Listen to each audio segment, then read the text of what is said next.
Whether we like it or not, the bottom line fact is Pakistan is making news. It seems to be at the center of all international conspiracy theories, of all international conspiracies.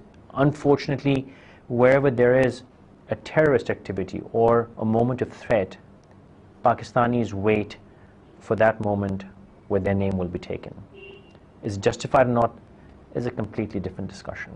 In the recent few weeks, we've seen the United States and the West point fingers at Pakistan very openly, accusing us of being the hub of terrorism, as the final frontier for combating terrorism.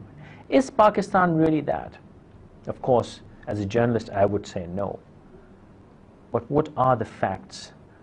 Are we doing our best to fight the world's war against terrorism or not? Those are the questions. And I'm fortunate enough today to have Lieutenant General retired Mr. Hamid, a highly decorated officer, with me. John Saab, thank you very much. Thank you. It seems that the Western world apparently wants to destabilize Pakistan. Is that a fact? Not really. I don't think so. I don't contribute to that idea. But there are interested parties who are running the West, their system, their direction, and the world order, and now the new world order. Pakistan happens to be a square peg in the round hole of the new world order. It just doesn't fit. Or in fact, in any world order, it will not fit. It won't be an ideological country. It won't owe allegiance to its birth and to its original pristine vision if it was to surrender to the global imperialism or to the Hindu Brahmanism, or even to communism, which is gone now, which is no more. State communism is no more. So it is no wonder, therefore, because there seems to be a historic paradox in this, that while they need Pakistan, and they have always used Pakistan, Sure. and now China needs Pakistan because of its strategic location, and because of many other reasons, because it is food self-sufficient. In fact, we are the net exporter of cereals and other things. All those things which can sustain a nation, like textile, pharmaceutical industry, food grain, water resources, etc., etc., we are surplus. And therefore, Pakistan can't be done down also at the same time. They may want to do this, but can you imagine that Pakistan is the harbinger, has to be, and it was to be, according to vision of Quaid-e-Azam and Allama Iqbal, to bring in the new, usher in the new system and to give it to the humanity. It is embedded in our constitution when the objective resolution toward the end, if you read it, says Pakistan has to carve out a place for itself among the community of nations in order that it may serve the cause of peace and happiness of humanity. No other constitution in the world says this, because they are bound by the narrow nationalism. Pakistan isn't bound by narrow state nationalism, and therefore Pakistan is a challenge to them. There is no doubt about it. But to who? Most of all, India, of course, physically it is a challenge because they haven't accepted. But to the state of Israel, because there were two states born at the same time in history. I would say same moment in history, because they came up in 1948 and we were born. And if you recall, hark back to the era when Muslim movement it was going on, what we describe as the Pakistan movement for creation of Pakistan. The Muslim League resolutions about Balfour Declaration and about the forthcoming state of Israel at that time, so violently anti the state of Israel. Quaid-e-Azam is on record to have said that we will clash with this illegitimate state. And there are so many resolutions. So no wonder that from Ben Gurion to Netanyahu now, there is a long line of the Israeli leaders who have always identified and named it as such. Pakistan is our enemy number one. Now it is nuclear, it is deemed to be jihadi, it is this, that, the other. At that time it was nothing. It was a fledgling little state. And yet Ben Gurion was looking at Pakistan as enemy number one. Why was he doing Even in this? our earliest days. Yes, very early days, very early days. So there is a historic conflict in which we are now Between Pakistan and engaged. Israel. Between Pakistan, Israel, and as a whole global imperialism. We are nothing, Pakistan is nothing if it is not anti-imperialism. Pakistan is nothing. It's not entire. That's in the very first answer. You've opened a full Pandora's box of questions for me. Thank you. In the very beginning, you said that it's not the West, but some people who control the West. So I'm assuming you're pointing a finger towards Israel and the whole Jewish lobby and the Yes, but you see then automatically, because West becomes engaged in it, because West is being driven by the economic order which has been given to them by the Jews. And we know that the world Jewry is pitted against another alternative system emerging. What was wrong with communism? System was the bone of contention. Otherwise, they have nothing against Russia. True. Russia is still dominating, controlling so much territory of Asia. And resources. Because they have colonized that territory and the resources as well. So whole of Siberia is still the largest country territorially in the world.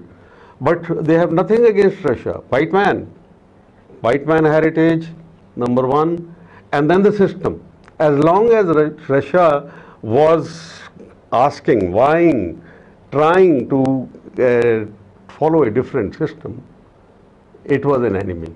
But the moment they have embraced the system, that then Karl Marx is gone, Adam Smith is now the order of the day. But it doesn't mean that Adam Smith has satisfied the requirements of the mankind. There is a new system has to emerge, it has to come. The humanity is groaning under deprivation, under inequalities, under bloodshed, aggression and colonization. You talk of the Western democracies, have they not embarked on colonization? Sure. So what kind of democracies are they? Came from them actually. Yes, they were the came biggest from them. colonizers of history. They slave trading, Absolutely. drug trading, opium war against China, because they wouldn't buy opium, so they said we will give it to you. The weapons trade. So you can see that there is a dark impulse in the Western system. Okay. You said that Pakistan is nothing unless if it's opposing imperialism.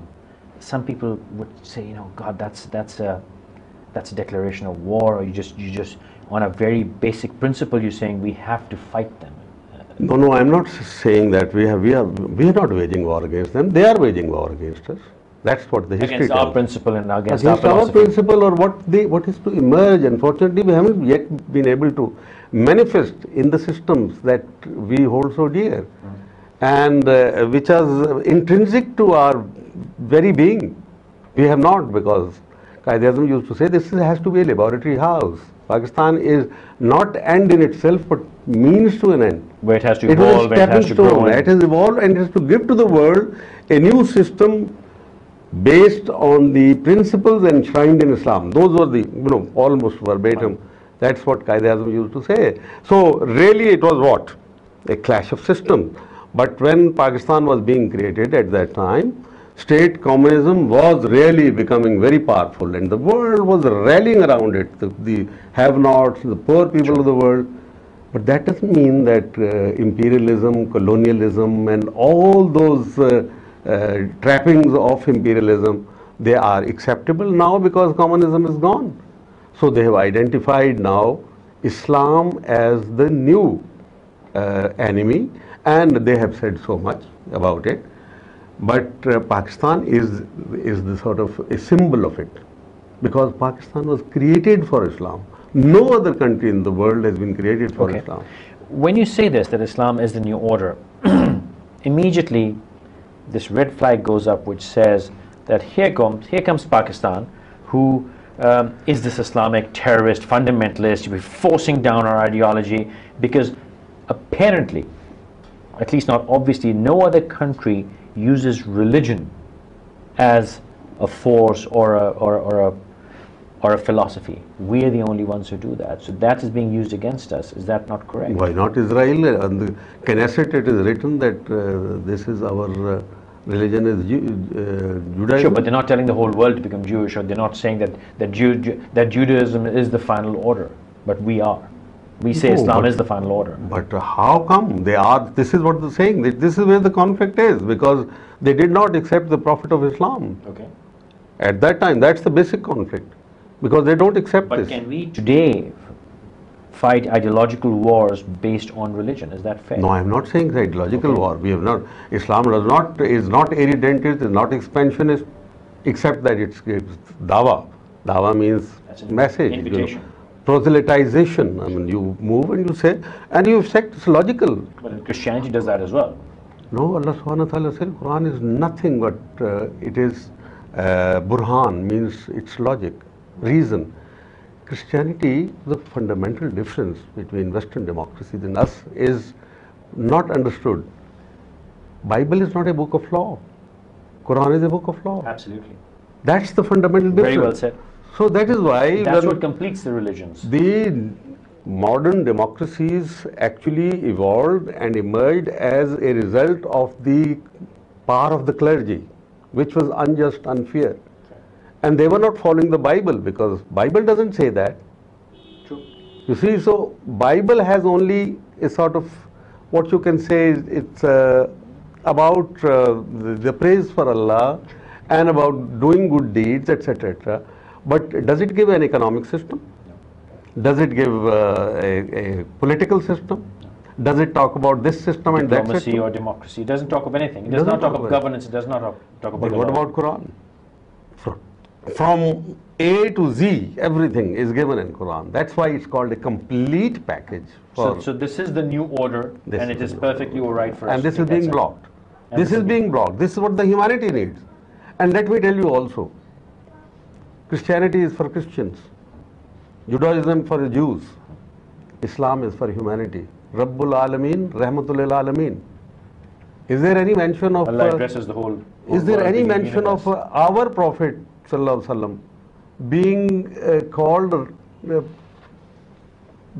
I mean, he is known as the king of the Prophet Jews, Islam. if I may, as blatantly as Jesus Christ is called the king of the Jews. No, It- but Allah Subhanahu wa Taala has given him the title Rahmatul lil Alameen. Absolutely. Allah, Rahmatul lil Alameen means for all everybody. mankind. That's why Quran repeatedly says, do not divide, get united and treat everybody equally. It doesn't mean Muslims.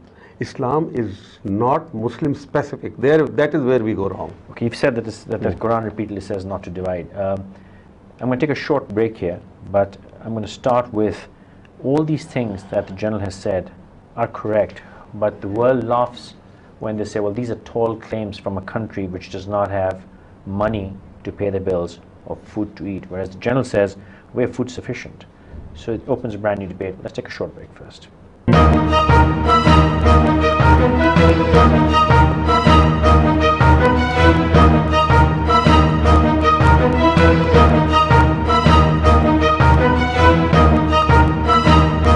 Thank you very much for staying with us. I have with me Lieutenant General Hamid Gul, who has headed Pakistan's premier intelligence agencies and is a highly decorated officer.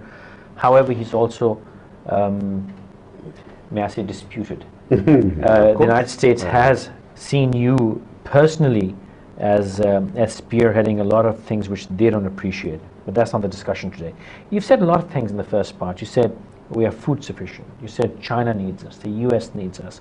But at the same time, when we make these claims that we are very strategically placed and we have high value on the table, the world laughs at us. Well, you can't pay your bills. Our leaders today, and I won't even take any names, are actually making these blatant claims of who can go and raise more money out of charity. That's the call to fame. So given that we're suffering food shortages, we've got energy crisis, we've got water crisis, we have governance crisis, we're corrupt, and yet you say that we have very high value. So who's responsible for all those weaknesses? As far as food is concerned, of course, poor people are not getting the food, but it's a problem, the distribution system, because they can't afford. Otherwise, in our stocks, there's enough food. Who says we don't have enough food? All right. Why? And not just production capability. You're saying we are producing, it's not being distributed. It's not being distributed properly. As a plan, by mistake, accident? No, I think it is because of the system which has weighed down the growth and the potential and the faculties of the people of Pakistan. So basically incompetence. Basically incompetence, corruption, and because we are in the wrong direction. Okay, who's put us in that direction? It is the West who wanted, for 9 years we were not able to make the constitution because they didn't want it to be an Islamic constitution. Okay. And once it was there, in spite of the objective resolution, now objective resolution is being objected to by so many liberal intellectuals of Pakistan, and they are trying to prove that it was one wrong document. There is nothing they can do about it because now it is substantive part of the constitution. And that is the direction. But it has created contradiction within the constitution. Whereas we say that Allah subhanahu wa ta'ala is our sovereign. If He is our sovereign, then it will be His law. Fine. In Saudi Arabia, there is a Sharia system, they say, but there is, the law is made by the king. Fine. It is called Amr al-Malki. Here it has to be Amr Allah. Okay. It is the Allah's order. So when we say that if Allah is sovereign, and it is His law which has to prevail, the question arises, has He made the law? And where is that law? It is in the Holy Quran. Okay. And has been no change in the Holy Quran. That is the promise of Allah subhanahu wa ta'ala. It has been shown in practice, given a model in the state of Medina in the early days. Subsequently, when you transited into Malukiyat, as they say, into the hereditary Khulafai, after Khulafai Rashidin, hereditary Khulafa, then they became kings, and that's where things started going wrong. Okay, now, what you're saying is we've got everything going for us. We've got all the right constituency, yet we're in this unfortunate state that we are in. So are we here because we are just an incompetent nation? Are we here because our politicians are incompetent? Or are we here because someone's engineering this? Who says that we are weak and incompetent? Because we created this country in the face of so many opposition, powerful opposition. It is one of the miracles. And you see Stanley Walpole's book, The Jinnah of Pakistan, and then you see that how he pays tribute to Jinnah, that nobody has created a country like Jinnah had created a country. This is a unique example. Okay. So we're not an incompetent nation. We are not incompetent. We are hardworking people. We are very resilient. Recently, I think Henry Kissinger gave this tribute to Pakistani nation that don't touch them. They are a very resilient nation. Right. And he said that it could even start a third world war if you try to finger Pakistan too much. You know, this is what their thinkers are saying. It is because Pakistan holds a potential to give a new system. Therefore, we have been always in the eye of the storm. They have been attacking us from all directions. And one of the tools they have used is to have us indebted. An agriculturally rich country, hardworking people. So this is what is called odious loans. It's not the word that I am using, the term that I am using. This was used for Cuba when about 100 years plus, when Spain had a lot of loan on Cuba.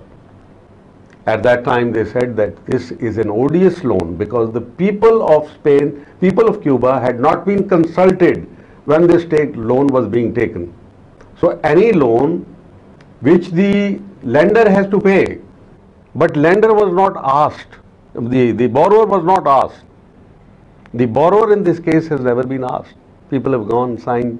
It has been never discussed and debated in the constitution, in the parliament. And the second is that those loans are odious, which you don't have the capacity to pay, and they have not been spent on them. There are three conditions here in case of Pakistani loans. Why I describe them as the odious loan. One is that people of Pakistan have never been asked that, do you want it? Will you be willing to pay it? Second is, these were not spent on them. There are economic hitmen. You see the book. It clearly says that 60 to 70% is funneled out. Goes back to the Western economy. Then this has not been spent on them, but they have to, each Pakistani has to pay something like 50,000 rupees. Before he is born, a child who is still in the womb of his mother is under debt. Actually under debt to the amount of 50,000 per child, per person, per capita. Now, what is his fault? That child which is coming out in the world, an indebted child who's gobbled up his money. And then second is that you don't have the capacity to pay. What should we do with this 180 million people? Drown them in the Arabian Sea just because we owe them the loan? So my solution is moratorium, no loans to be paid. Because their loans, and there are so many countries, 13 countries of Latin America who have not, they have gone into default.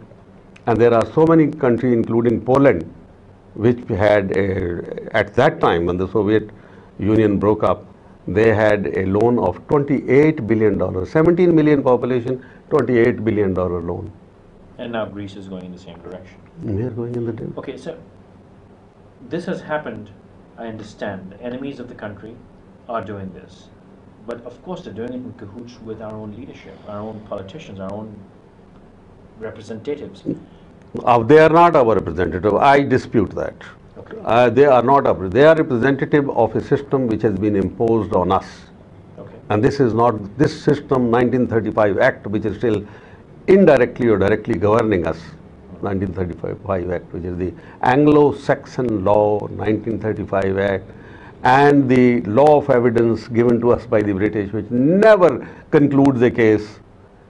There are such simple laws, Islamic laws.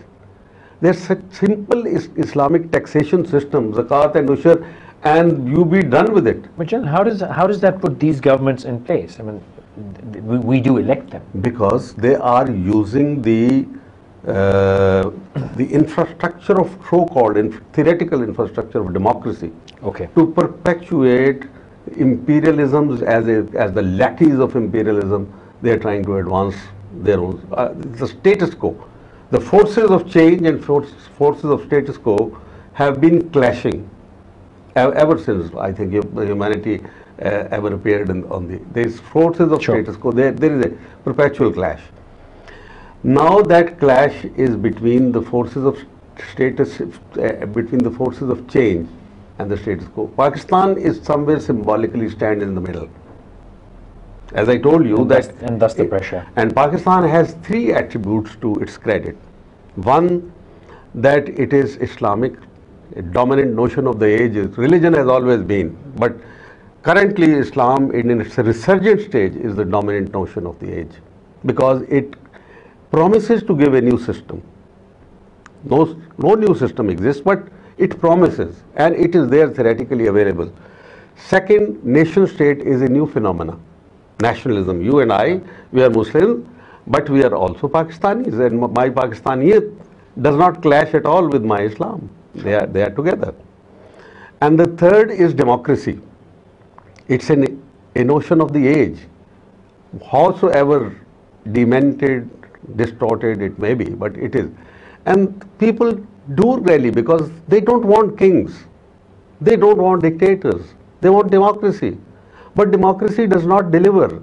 And it's a strange thing that democracy in its own birthplace, in its own house, is not delivering. In the West, it's not delivering now. Democracy is not delivering. George Bush can deceive very easily. People, they came out, they said, please don't attack Iraq. People in multitudes came out. I think it's the largest congregation in London at that time. But did the democratically elected rulers listen to them? They did not. So is it democracy? Democracy is actually the will of people must be reflected in the policies of the state. The will of a nation has to reflect in its policies. Now here is the will of the nation which has been clashing with the American agenda. This is where Pakistan stands today. It is being torn, the nation is being torn between the will of the nation and the demands of American agenda. Okay, I want to ask them then once again, we make these claims of supremacy, of importance, yet we are, and we have to admit it, we are in a very, very delicate situation right now. So are the forces which are putting us in this situation, vis-a-vis our leadership, are they working as agents of destruction of the country? Are they working as agents of prosperity? I think they are simply blocked. I would not blame them for working deliberately, willfully, on purpose to break up the country. No, I would not. Then I would say it's fair to say they're highly incompetent. They are blocking the system, a new system which is to emerge. You see, Pakistan is going through what I can describe as the birth pangs. A mother gives birth to a child, it goes through birth pangs. Pakistan is destined to give birth to a new order. And therefore, Pakistan is going through the birth pang. 64 years in the life of a nation are nothing. And no other nation can claim that they can survive under these conditions like we have survived. We have fought the superpowers, we are fighting them again.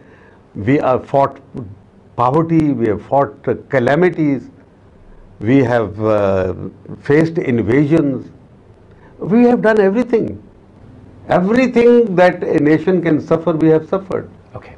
We're seeing a wave of fascism or forced Islamization in our own ranks, and even the population of Pakistan is feeling uncomfortable with people breaking into schools and forcing women to dress a certain way. No, they are the agents. They are not, I don't agree that they are the true representatives of Islam. Okay.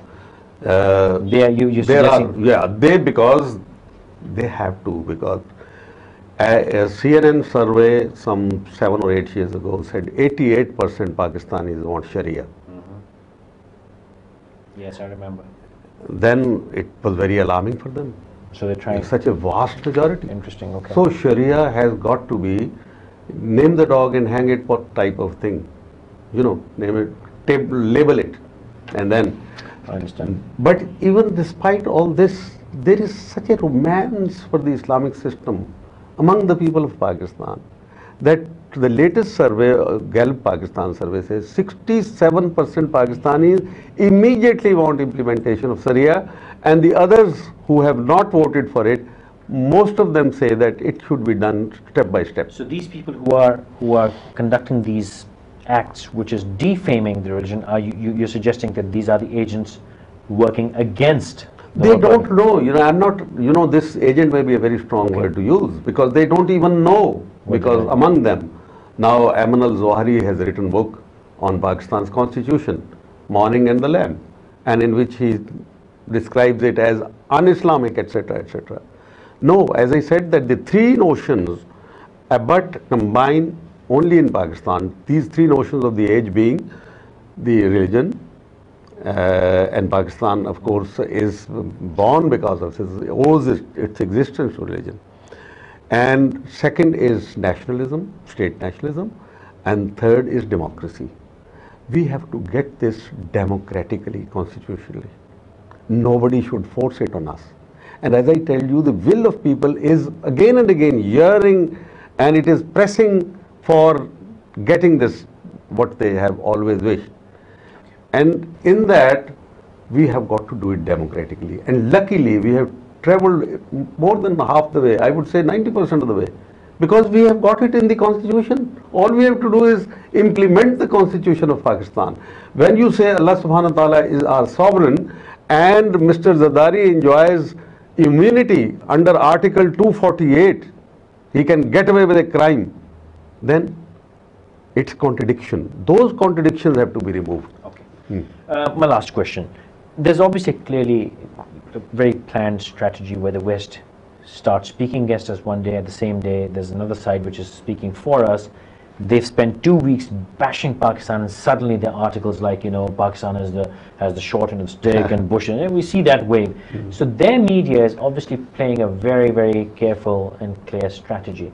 Have we, in today's day and time, all new media, old media, social media, they're being used as global warfare instruments.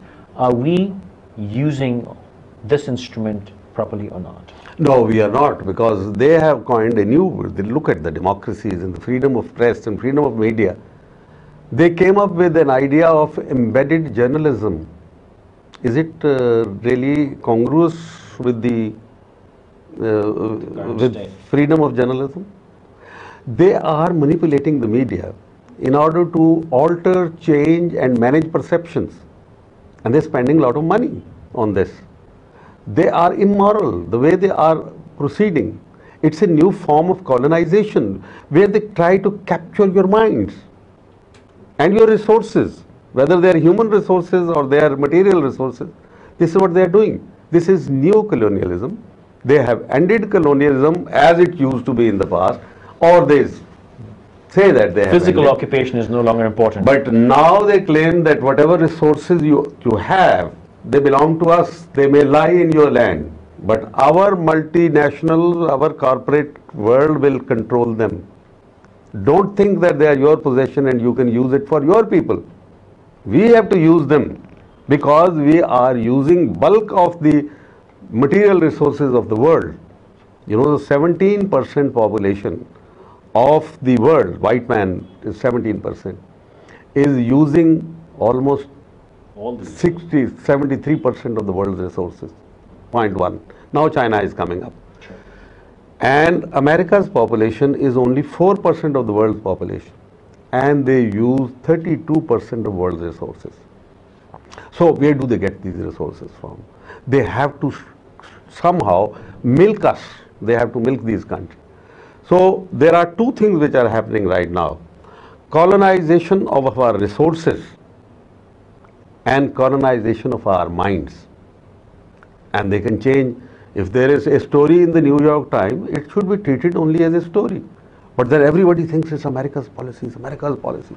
But it is true that America's policy is to manipulate, use this media in order to cow us down, do whatever they want to do actually. But they are frustrated, they are losing. They have lost the war. The last battle they are fighting, imperialism is fighting its last ditch battle in Afghanistan today. And it is, I am a professional soldier, I had predicted that they will lose. Because there is a very simple professional logic about it. Intelligence is not in your control, your lines of supplies are not in your control, they are not secure, and without lines of supply there is damn all you can do. I think Napoleon said that war is nothing but the control of lines of supply. Then spaces are not in your control, the time is not in your control. These are time, space and relative strength are very important factors. The relative strength wise, they are going to grow. Each generation of the Afghans is going to come up. And they say, who are these people now? You only have firepower. But how do you use that firepower against a target which is elusive, which you can't even see? This is their problem. They've lost it. And thus the nature, because look at it, history produced an imbalance as soon as Soviet Union was gone. But that imbalance has been corrected because nature does not leave the imbalance forever. Nature creates its own balance. And this is strange way of nature to have produced a balance. And they picked up the Afghan nation and Pakistan, of course, adjoining it, and Pakistan very much a supporter of Afghan nation, because people talk about Afghanistan security, this strategic depth, etc. That's a nonsense term. It has never been used. Let me tell you, in the military manuals, there is no mention of strategic depth. With India, exclude the line of control, and then we have 2,500 kilometers border with Afghanistan. We can't make and we have 1,000 kilometers border with Iran. We can't turn them all hostile to us. How can we say that? How can it possible? It is our survival. But yet Malan says, move your forces from the eastern border to the western border. All this is going on because they have lost the war. The new system is to emerge. They want that Pakistan, by becoming secular, should actually be confronting now hostile Afghanistan in the future. We should go back to the British border. And this is what our establishment, military establishment, is resisting. Simple as that. That is what the problem in reality is. And this is what they're using media for. This is what our media as well as their own media. So you do agree that we have maybe failed this battle of media? Failed? No, we will win, because what is won on the battlefield, that cannot be reversed. You can't pull out victory out of the jaws of defeat on the battlefield, no matter what you do. Okay, I said last question, but I would like to continue for a moment here. Our armed forces have been pushed on the back foot in the recent months. In the international media and both domestic media, played a role in that. Even though I'm part of this media, I will admit to it. We played a part in it. Has Pakistan Army failed the world in any way? And is it fair to accuse our intelligence agencies, our army, our armed forces the way they have been accused? How have we failed the world? We owe nothing to the world. The world owes a great deal to us. Interesting. Soviet Red Menace was destroyed by us. And then we say we failed. This is little tiny Pakistan with very few resources. I can tell you the Americans didn't even spend $5 billion in winning the war against Soviet Union in Afghanistan. $5 billion. Today they are spending $126 billion on their military operations alone. Each American soldier in Afghanistan is costing them $1 million every year. And yet they are nowhere. They are being defeated. They are being defeated. So, do they owe us or we owe them?